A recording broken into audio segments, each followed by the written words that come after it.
não sentia nada. De repente, uma dor na barriga, pronto. Foi detectado um tumor. Desesperada, liguei a rádio lá, não sei como, nem porquê, a rádio estava lá na Boa Nova e estava falando. O meu problema estava ali. Não pode de forma nenhuma a rádio, essa TV, Mundo Maior, terminar. De jeito nenhum. Temos Deus como pai e a doutrina como mãe.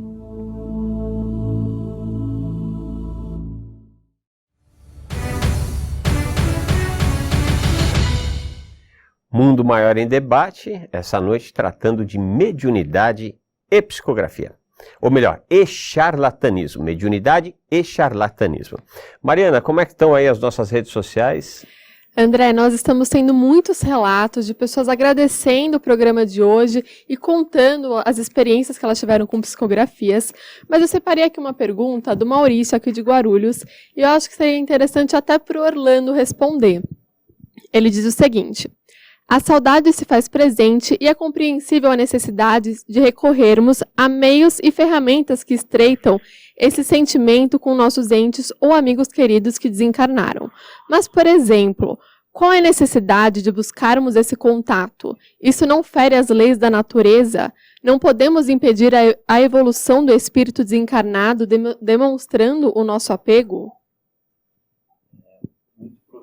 A pergunta dele, do Maurício, né? Isso. Mas precisamos sempre o equilíbrio, né? Fundamentando Kardec, nós temos na Revista Espírita de 1858, em janeiro, reporto a todos os participantes a fazerem essa pesquisa, onde o título chama Mãe, Estou Aqui. E é fantástico porque é uma reunião em que é dirigido por Kardec, onde, através de uma medianeira, um médium, a filha que havia desencarnado transmite uma mensagem para a mãe que estava presente sobre a orientação do codificador. E o codificador, então, vem fundamentar esse contato que, por exemplo, sempre existiu. Nós vamos buscar o rei Saul, que foi procurar a pitonisa de Endor. Nós temos o contato de Paulo de Tarso, que está em Atos 16:9, onde ele vislumbra a presença de um macedônio, da Macedônia, um homem da Macedônia. Que convidou a ir para a Macedônia, né? E depois nós vamos ter muitas pessoas, eu vou chegar na questão, que fala sobre a proibição das comunicações, onde nós temos em Deuteronômio, né? Onde Moisés proíbe. Primeiro, que se ele proibiu é porque existe a comunicação. Tem que entender por que ele proibiu. E ele depois vai revogar essa própria lei que ele colocou ao aparecer no Monte Tabor. Lucas narra isso, onde Jesus, com os Pedro, João e Tiago, Moisés e Elias aparecem e confabulam com Jesus. Então nós temos uma fundamentação, vamos dizer assim, moral, religiosa, uma fundamentação com Kardec, o codificador da doutrina espírita. Agora, a pergunta que nós deveríamos fazer é a respeito de que essas pessoas que buscam as cartas dentro do meu universo de experiências, elas normalmente não estão mais com a lama no pescoço. Elas já estão com a lama superando a cabeça delas. As pessoas estão em desespero, em franco desespero. E é natural que elas busquem este contato do ente querido, porque é uma lei natural, não é? É uma lei natural. O que nós não estamos impedidos, ele usou o termo saudade, de chorar.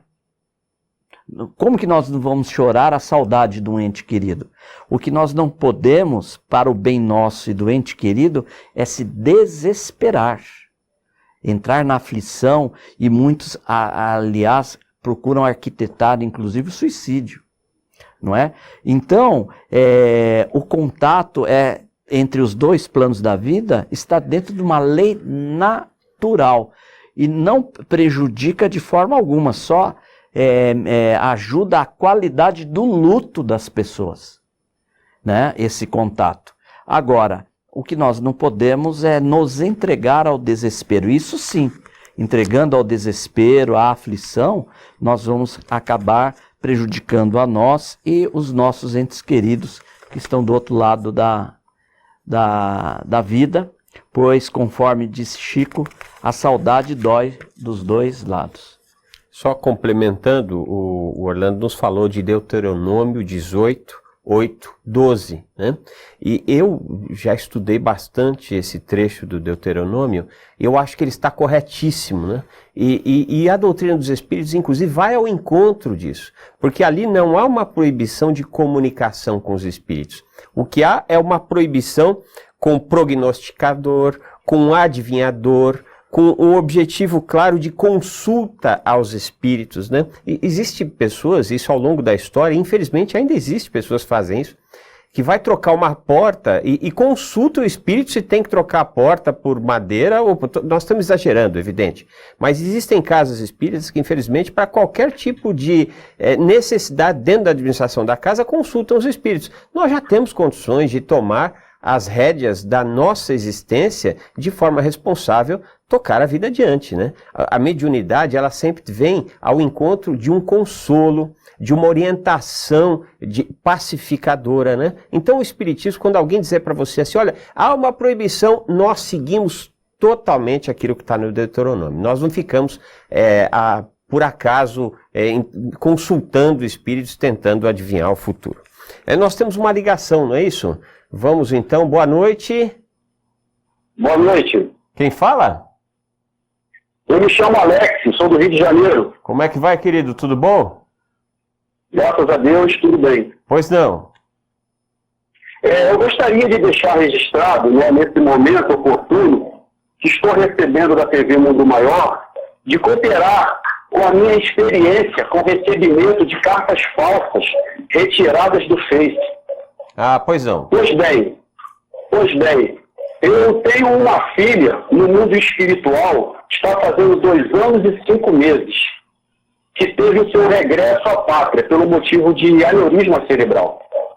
Ela tinha 21 anos, filha única, e logo após o episódio do retorno, eu e a minha esposa Andréia começamos a procurar casas espíritas que pudessem trazer o consolo para os nossos corações através de uma carta psicografada. Muito bom. Eu vou só te pedir um favor, querido. Oi? Eu só vou te pedir um favor, de omitir o médium, tá bom? O nome do médium. Ok. Pode ir adiante. Então, como eu estava dizendo, nós éramos leigos, né, na doutrina e com os corações despedaçados, né? Éramos presas fáceis. E assim sendo, encontramos uma casa espírita no Rio de Janeiro, onde esse suposto médium, né, não fazia entrevista, e lá começamos a frequentar. E depois de aproximadamente 2 meses como frequentadores, nós recebemos a tão esperada carta. Assim sendo, né, depois da primeira carta, nós fomos convidados a fazer parte do grupo de trabalhadores da Casa Espírita. E com isso ali ficamos por 1 ano e 9 meses trabalhando, mais ou menos. Nesse período, recebemos 2 cartas, que eu as tenho como falsas. Né? Eu vejo só a carta da minha filha. Dessas 2 cartas, a primeira, ao ser comparada no Facebook da minha filha, no Facebook da minha esposa e do meu genro, eu verifiquei que a primeira carta estava totalmente retirada do Face dos meus familiares, com tamanha informações que constava na carta e no Face. A segunda carta foi completamente genérica, pois o suposto médium já tinha retirado todas as informações do Face da minha esposa, da minha filha e do meu genro. Dessa forma, ele não tinha mais conteúdo para uma segunda carta, pois o Face da minha filha ficou parado no tempo com as informações O da minha esposa também ficou parado também, pois os médicos a proibiu de acessar redes sociais e do meu genro ele bloqueou. Assim sendo, eu tirei as minhas próprias conclusões no que diz respeito à carta da minha filha, que se tratava de fraude. A minha primeira atitude foi fazer um dossiê das 2 cartas que hoje encontram-se comigo. A segunda atitude foi me desligar da casa juntamente com a minha esposa, sem falar o real motivo, pois já estava bem abalado para uma confusão. E hoje vivemos as nossas vidas com essas 2 dores.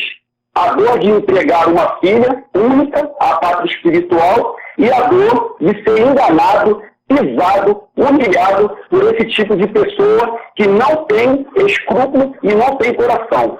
Gostaria de deixar uma pergunta. O que vocês da TV Mundo Maior acham de tudo isso? Muito bem. Muito obrigado, querido. Muita paz, muita luz a vocês. Certamente tem muita gente séria aí fazendo um trabalho lindo, como nós vimos aqui os nossos irmãos. Vamos em frente, a doutrina espírita não é diferente das outras religiões, Exato. né? Há maus e bons religiosos em todas as religiões, né? É verdade. Ô Guilherme, paralelo a esse depoimento que ele nos traz, né? O que a Bem gente forte, acha né? muito forte, né? De alguém que passou por 2 dores, né? Mas ao lado desse depoimento também, certamente você deve ter se deparado com muitos casos verídicos e extremamente impactantes. Traz Sim, pra gente sim. alguns desses Sim. casos aí. Tem muitos casos que a gente teve a oportunidade de presenciar, de acompanhar. Mas antes eu queria falar, não podia deixar de tocar no nome de Dona Célia, que na minha opinião foi a maior médium de comunicação entre entes queridos no Rio de Janeiro. Ela chegava a dar numa reunião cerca de 300 a 400 nomes, sem fazer qualquer diálogo evocativo, sem ter entrevista, sem ter nada. Ela fazia esse fenômeno e, segundo pessoas que tinham amizade com Chico, chegaram a dizer que algumas vezes pessoas iam procurar Chico, atrás de carta, procurando carta, e Chico dizia, procure Dona Célia, e mandava procurar ela. O Chico foi o maior médium de psicografia do Brasil, sem sombra de dúvidas, mas a Célia, na minha opinião, foi a maior médium de contato de mensagens entre familiares, sem sombra de dúvidas. Ela, inclusive, eu tive a alegria de receber de um casal do Rio de Janeiro, a Noêmia Goulart e o Hugo, que me mandaram por e-mail um material de áudio da Dona Célia. É simplesmente inacreditável. Ela falar número de processo, coisas assim, que você tem dificuldade até de acreditar. Isso já faz algum tempo. Já, ela já né? desencarnou. Ou seja, ela não tinha como procurar na internet. Não tinha não. E Chico era um caixeiro que despachava atrás do balcão no interior de Pedro Leopoldo, em Minas Gerais, só tinha o 4º ano primário, escreveu contos, ensaios, crônicas, poesias, de todos os estilos. Então o que ocorre é que uma mente humana, ela não poderia ter essa grande criação de multiversidade de conteúdo. Você vê, Austragésilo de Ataíde disse uma frase que está escrito que no livro Parnaso dela em Túmulo, Augusto dos Anjos, que foi escrito através da mediunidade de Chico, nunca foi tão Augusto dos Anjos como em Parnaso dela em Túmulo, que se Chico Xavier não tivesse a mediunidade para psicografar Augusto dos Anjos, ele merecia, Chico, o primeiro lugar na Academia Brasileira de Letras. Está escrito isso aí. Austragésilo, que é um membro respeitadíssimo. Exato, Aliás, exato. foi membro Foi da membro, Academia foi Brasileira membro. de Letras. E em relação ao caso, foram vários casos, eu vou citar um só, que está no meu livro, que foi com o Orlando. Então foi o primeiro caso assim, do Orlando que mais me impactou, e aí depois ele se aproximou, eu fui pesquisar mais da mediunidade dele, que foi um caso da garotinha Carol. Era um casal de curitibanos que moravam em Dallas, no Texas, e eles tinham um casal de filhos, e tinha uma filha de 1 ano e meio. Ela, com 1 ano e meio, ela apareceu com um câncer aqui nessa região, na cabeça, viveu mais 6 meses e desencarnou. E na casa dela, a mãe dela construiu um cantinho para ela, colocava o porta-retrato. No jardim tinha uma planta muito bonita, ela tirava uma florzinha e colocava a florzinha deitada em frente ao porta-retrato. E ela substituía aquela flor constantemente. Depois de um ano e pouco, ela veio para Curitiba para encontrar a família, o marido ficou, ela veio e foi para a reunião de psicografia do Orlando. Não conhecia, nunca tinha visto o Orlando, nada. Quando chega na reunião, uma das cartas é a carta da Carol, que escreve através da mão do Orlando. E ela narra que via quando a mãe olhava pelo retrovisor e só via uma cadeirinha atrás. E na verdade eram 2, né? Quando ela desencarnou só ficou uma e aí ela começava a chorar. Quer dizer, não tinha como o Orlando saber disso. Isso foi em Curitiba, o caso foi em Dallas, no Texas. Eu olhei tudo no Facebook, viu, Orlando? Não tinha nada. Não tinha nada. E o mais interessante, o mais intrigante, no final da carta, para a mãe ter certeza que era a Carol, ela pega a mão do médium, desenha um porta-retrato e põe aquela florzinha deitada que estava na frente do porta-retrato, que estava num quarto em Dallas, no Texas, que ninguém sabia. Impossível o Orlando saber disso. Eu olhei tudo. Então são fenômenos como esse que vêm legitimar e trazer aquilo que Kardec sempre colocou, de passar para a gente a certeza da imortalidade da alma, que somos eternos, que Jesus pregou. Né? Então, esse é o grande consolo do Espiritismo. Tem muita gente séria, né? Fazendo um trabalho Muita incrível, gente séria. né? A gente ouviu um relato do cidadão aí relatando a fraude, mas a gente tem andado e tem visto muita gente fazendo um trabalho sério. O trabalho do Newton Souza no Ceará é um trabalho portentoso. Você vai lá conhecer o trabalho do Newton Souza, trabalho de caridade, trabalho de amor. O médio também está no nosso segundo livro. Inclusive, esse segundo livro está saindo agora esse mês. O lucro desse livro nós vamos doar todo para a Fraternidade Sem Fronteiras. Vai ser doado esse livro. Nós não ganhamos dinheiro com o livro.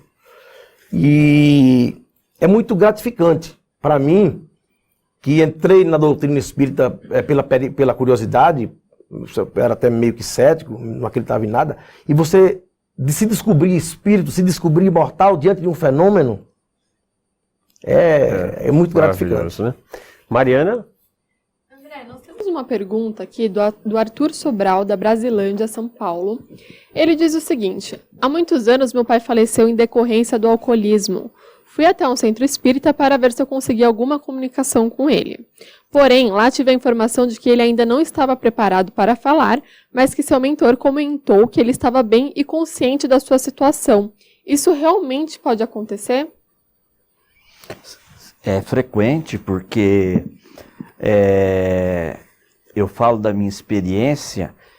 Nós temos o benfeitor espiritual que nos assiste, que é o Natanael, e ele tem uma equipe que trabalha com ele, não é? E, naturalmente, em casos específicos, pode ocorrer de que venham notícias informando, não uma carta específica do comunicante, mas um aviso dos amigos espirituais informando da situação do ente querido. Nós tivemos essa experiência agora em Osasco, onde eu estive semana passada, no domingo, de uma carta que veio pelo Abelha, que é um jovem, é o apelido dele, é André Braulio dos Santos. E ele é o médium? Não, ele é o espírito. E por nosso intermédio, ele enviou um comunicado para os familiares presentes de que o espírito, deu nome, tudo lá, estava em tratamento, em recuperação no mundo espiritual, que deveríamos manter a prece, a confiança. Portanto, é possível sim, muito factível que os benfeitores orientaram o nosso companheiro nesse sentido. Orlando, eu vou emendar uma pergunta aí nessa que eu acho que é bastante pertinente, né? Existe no imaginário de muitos espíritas, infelizmente, aquela imagem de que o espírito, porque foi alcoólico, ou porque fez isso, ou porque fez aquilo, errar, todos nós erramos, né? Que ele está em grande sofrimento na espiritualidade. Não é o que nos mostra aqui, né? Certamente está em tratamento, né? É comum o parente chegar lá preocupado com o amigo, com o parente que teve uma trajetória, por assim dizer, de erros, todos nós temos, e que depois recebe uma mensagem de consolo, dizendo que as coisas, que esse espírito está sendo tratado, está sendo acolhido? Sim. Se nós percebermos, né, a gente pega a obra de André Luiz, né, a série de André Luiz, a gente vai perceber que os nossos entes queridos, nós todos, né, eu me insiro nessa questão, né, nós somos o evangelho inacabado. Sim. Nós estamos ainda construindo. E é natural que, ao chegarmos no mundo espiritual, mesmo com as nossas deficiências, com o auxílio dos amigos espirituais e até de parentes nossos que nos antecederam e estão em condições melhores, de que possam vir, né, não é que eles chamam de comboio espiritual, sim, com auxílio dos benfeitores, transmitir as mensagens para os seus entes queridos, independente da situação moral que esteja. Mas o que eu percebo que essas mensagens, desde que também o comunicante esteja num nível de compreensão e de situação emocional passível de transmitir a mensagem com uma informação que venha realmente a consolar, esclarecer quem está a solicitando. Eu só peço licença, uma certa feita, quando minha avó desencarnou, ela sempre, aquele carinho com a avó, né? E eu estive em Uberaba e perguntei para o Chico, minha avó desencarnou, será que seria possível um contato, né? O Chico olhou para mim e falou assim, vamos pedir para o Dr. Bezerra de Menezes te ajudar. Só falou isso. Eu fui embora, não entendi, confiante, né? Passado um tempo, depois de uma prova de química, que era horrível, né? Nessa encarnação, matemática, física não é comigo. Tamo junto. Fiz uma prova complicada, né? Com aquilo, e eu fui dormir. E eu tive um desdobramento consciente, e eu entrei dentro de um pavilhão, e quando eu olhei dentro de um pavilhão estava a minha avó. E eu percebi que ela estava mais remoçada, né? Ela estava apresentava a idade, mas remoçada. E eu perguntei, vó, por que você não vem trazer uma mensagem para nós, né? Aí ela me disse que estava em tratamento e que ainda não tinha a permissão dos amigos espirituais para que pudesse ir até nós transmitir a mensagem. Quer dizer, às vezes a gente nem precisa propriamente de uma psicografia, né? É evidente que aquelas pessoas que estão em desespero, a psicografia ajuda bastante. Mas você que, por exemplo, está numa cidade, está em outro país, onde, por exemplo, não tem um médium de psicografia, eleva seus pensamentos a Deus, a Jesus, pede este apoio, que certamente você, ao se desdobrar, vai ter esse encontro com o ente querido. Afinal de contas, a grande notícia que a doutrina dos Espíritos nos traz é que depois da vida só tem vida. O Guilherme, nós estamos encaminhando aqui ao término do nosso programa, e na questão 273 de O Livro dos Médiuns, magistral obra do nosso querido Allan Kardec, nós encontramos, abre aspas, é também conveniente, só com muita prudência, fazer evocações na ausência das pessoas que as pedem. E no mais das vezes é preferível não fazê-las, porque somente essas pessoas estão aptas a controlar as respostas, a julgar a identidade do espírito, a provocar os esclarecimentos que as respostas suscitarem e a fazer as perguntas ocasionais a que as circunstâncias podem levar. Ou seja, o Kardec recomenda que os espíritos comunicantes sejam interrogados por aqueles que buscam tal mensagem de forma presencial, né? Buscando o reconhecimento da autenticidade das respostas. E não é o que vemos geralmente nas reuniões de psicografia, né? Aquela pessoa que vai atrás da mensagem, ela chega lá, enfim, alguns trazem o nome do espírito, mas não há essa provocação. Nós revogamos Kardec no tocante a isso? Pois é, e isso aí é uma coisa que eu notei também há muito tempo, que a gente vem participando de reuniões mediúnicas, e algumas reuniões o pessoal não deixa nem a gente perguntar, eu fico lá curioso, querendo saber, querendo ter a certeza de que é o espírito, e o pessoal, não pode perguntar. Então, eu acho que a gente realmente precisa, vou voltar a bater nessa tecla, voltar a ler mais o Livro dos Médiuns, porque o livro dos Médiuns é o manual dos evocadores. Porque na época que o movimento espírita começou a surgir no Brasil, aqui tem a Igreja Católica muito forte, e eles não queriam a coisa da comunicação, da evocação. Então eles mudaram lá, alteraram. Livro dos Médiuns, manual, mas ali é evocadores, é o manual para a evocação. Então é muito simples isso. Como é que você vai trabalhar uma casa espírita, você vai formar uma equipe de médiums, você vai desenvolver mediunidade nas pessoas sem o estudo teórico? Você vai para a parte prática e não vai ler a teoria? Não faz sentido. Então Kardec foi muito grande no seu tempo.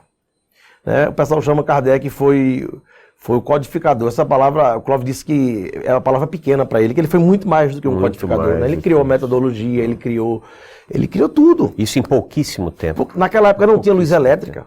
Era na peninha, não tinha caneta Bic, era ali na peninha, ele fez uma obra dessa. Trabalhava 18 horas por dia, chegava Pois a trabalhar 18 horas por dia. E infelizmente hoje a gente vê que, no geral, Kardec é quase que um ilustre desconhecido, né? Então você é dirigente de casa espírita, olha, traga Allan Kardec para a casa espírita. Eu diria até, me aventuro a dizer que o curso de doutrina espírita, ele devia quase que exclusivamente tratar apenas e tão somente, e isso não é pouca coisa, das 5 obras do nosso querido Allan Kardec, né? O nosso irmão aqui, Guilherme, está falando do Livro dos Médiuns, mas olha, são pelo menos 5 obras que, se nós passarmos a vida inteira debruçados em estudar essas obras, nós ainda teremos que reencarnar e continuar estudando essas obras.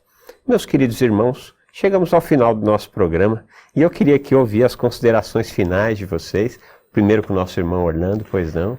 André, equipe que está nos ajudando, quero agradecer a oportunidade, a importância do programa para difundir, divulgar a doutrina espírita, que vocês continuem, né, nessa tarefa tão importante de esclarecer o público, trazendo esclarecimento, trazendo consolo. Fica aqui a nossa gratidão.